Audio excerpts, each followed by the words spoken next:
Hey guys, the sun is setting quickly and today I just wanted to again do a quick and dirty on germinating fern spores. So in this case, I've germinated quite a number of various species of ferns. In this case, today I'm going to show you really quickly how to germinate Platycerum superbum, which is a form of staghorn fern. Now this is what the staghorn looks like, this particular staghorn. This is a baby, but it really becomes massive, absolutely enormous. Um, and I received the spores from the South African Fern Society. So if you are interested in ferns, they do tickle your fancy. I suggest you get into contact with the South African Fern Society.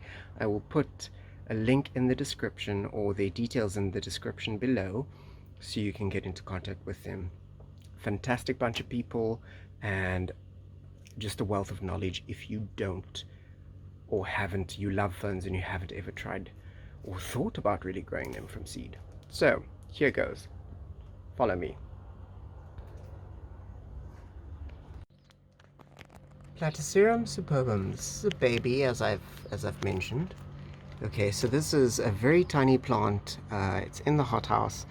Let me just put my hand next to it for size. So, as staghorns go, that to me is just like, that's really small. So, I received the spores, as I've mentioned, and we're going to germinate them. But just to show you what superbum looks like, I don't have trees big enough to harbor any of my own just yet. They're still all stuck at my old house until my trees grow big enough, because I had to move house. So, yeah. So there we go. This is Platycerum superbum. Now let me just show you what some of the bifurcatum Platycerum bifurcatum looks like once they germinate. Once they've not just germinated but gone beyond the whole prothallus stage. Not to get too complicated, but yeah, let's just show you what that looks like. Okay. Right, so here I've got a little pot filled with Platycerum bifurcatum, which is just your standard staghorn fern. You can see it's actually dripping. It shouldn't actually be dripping, but hey. Yeah, so it's really easy. It's extremely basic. It's really, really, really not that complicated. Trust me, guys, when I say that. It is not that complicated. So yeah, let's get straight into the sowing. So you can see how that's done. Right, off we go. Okay, so here we go. What we have got is we've got two containers, right? Just a plain old lunchbox, which is a lid that fits on it, like that. Okay. So I've got two of these. Then I've got a spoon to measure with, and a permanent marker. And then in this container right here, the spray gun, I have got fungicide. So the fungicide that I'm using is this one, which is called funginol. There we go. So what I'm using is funginol. Okay, so you can obviously read on the leaflet for instructions on how to actually use that. Then I've got some perlite. Okay, so that is basically popped rock. Okay, and then over here I've got some really good moist peat. So that's really good stuff right there. Okay, and then last but not least, I've got the Platycerum superbum spores. So now the spores are extremely tiny. So there's quite a bit over there. Let's see if I can get you a close-up shot of that. It literally looks like dust. Okay. And so what we're going to do now is, let's just take you back out. Like I said, I got this from the Fern Society of South Africa. And what I'm going to do is I'm literally going to measure out. Okay. Very easy. 1, 2, 3, 4, and 5. Okay. Then, in fact, you know what? Let's do both. Okay. Next container. 1.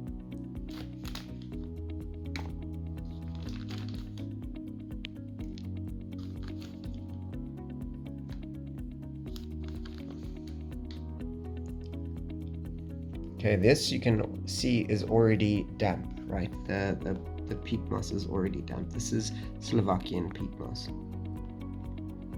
Right, then we're going to take some perlite and 1.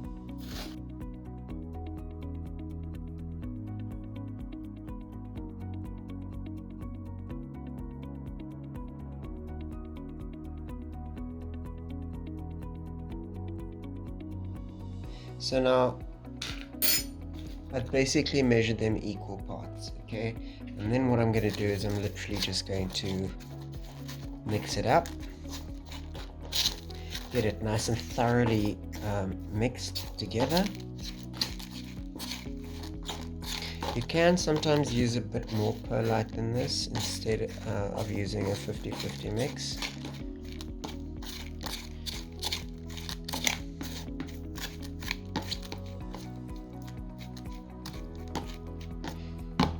Okay, and then there's that one. It's like, I don't know, making muffins or something. I've obviously never made muffins before.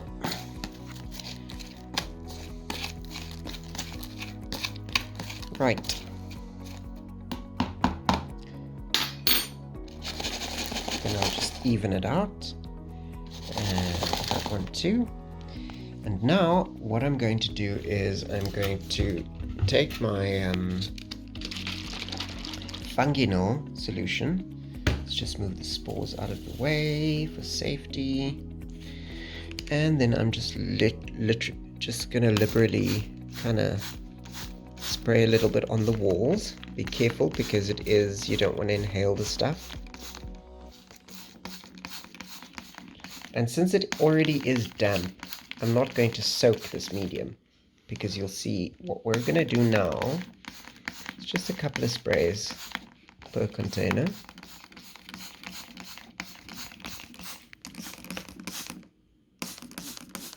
Just trying to get a good shot here, man.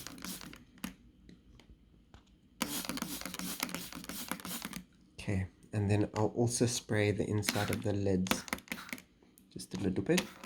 Just a little bit. Okay. Right. So now you can see that the walls are all sprayed. Right. Right there as well. And now this, I'm going to literally just put the lid back on, crisscross, like so. And same thing with that one, like that. And these I'm going to put in the microwave for 3 minutes.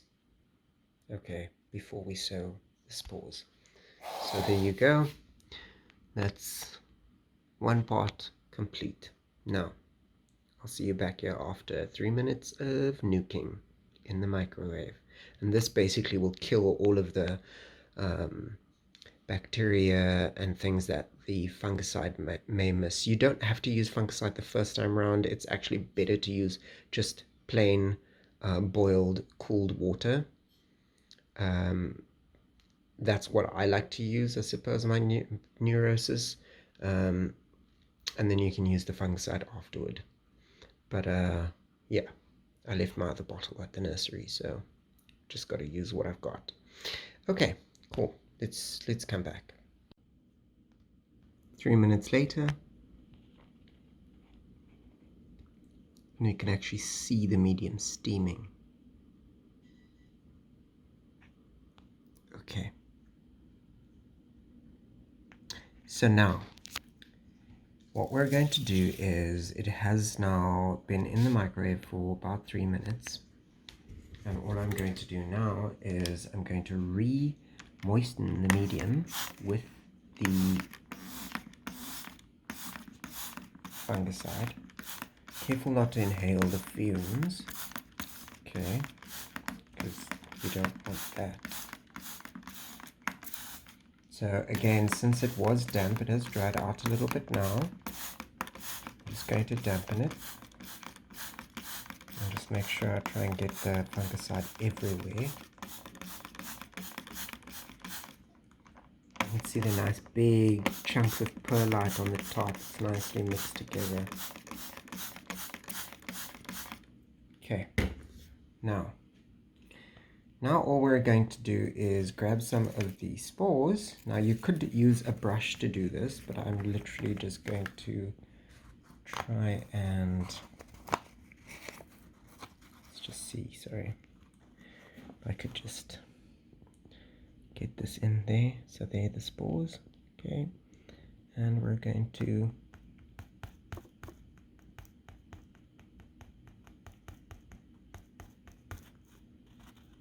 you got to be very careful that you don't over sow. So I'm trying to do this with one hand.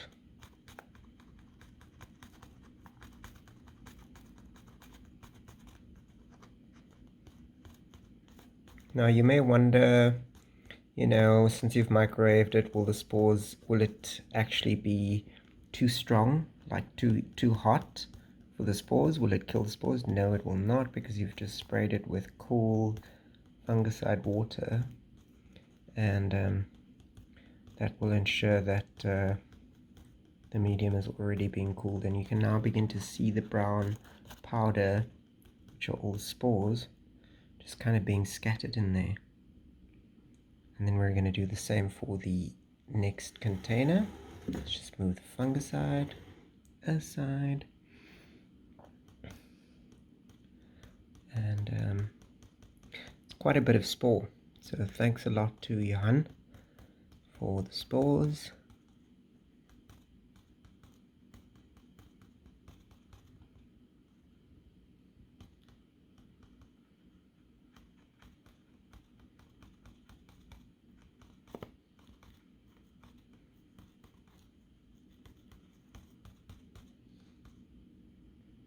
My stomach really hurts today for some reason.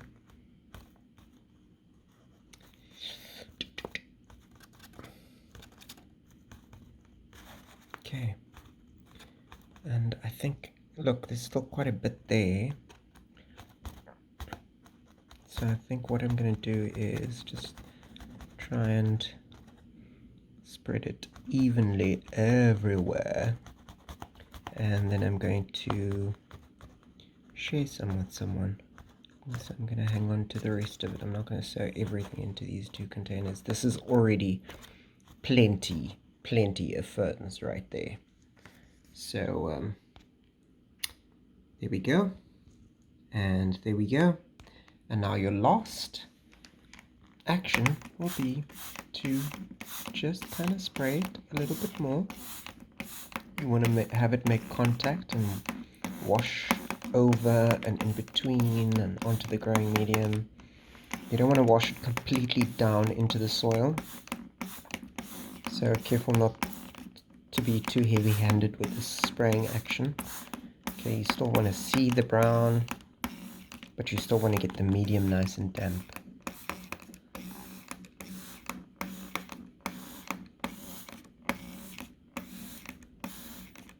And you don't want to drown them, so be very careful that you don't put too much liquid into this. With respect to that, I can't really tell you, it's a feeling. I can't really tell you how much liquid excuse me, is too much, but how I usually measure it is, I will show you in a second. So right now, that is sufficient for me. That is sufficient for me for now. I'll measure it again a bit later, and what I'll do is I'll just put the freshly microwaved lid on top and over that one as well. Okay, and then this is how I check.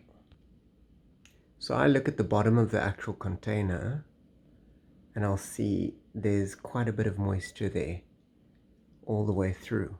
So if there is way too much moisture, look, the peat is going to absorb the rest of this moisture. The peat wasn't completely wet, so it will absorb the rest of this moisture over the course of the evening. And then tomorrow I'll check back inside this container and we'll see if there is still, if I tilt it sideways, is there a lot of moisture coming to collect in this corner here? If there is, then I'm going to pour that off very carefully. If there isn't, and I do see dry patches appearing on the underside of the container again, then naturally I'm going to add some more water to that.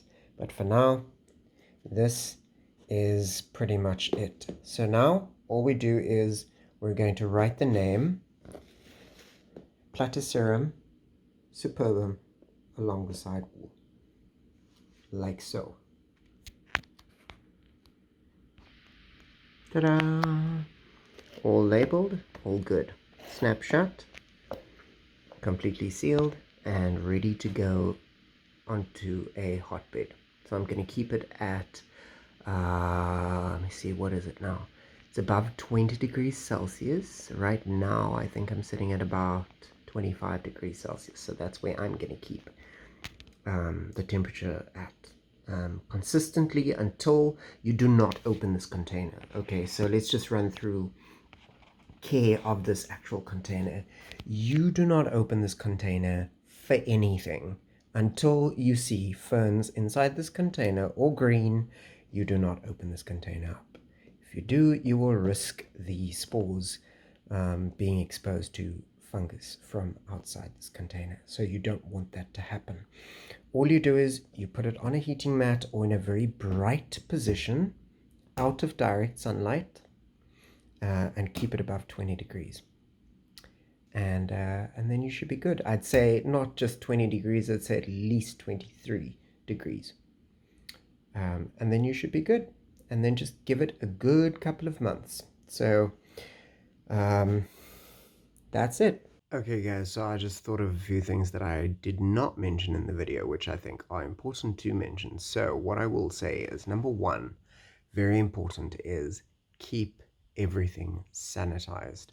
So when I initially showed you all of the equipment and everything, and we measured out all the medium, once they went to the microwave, I used some bleach and I wiped down the counter, packed everything away that I wasn't in need of anymore.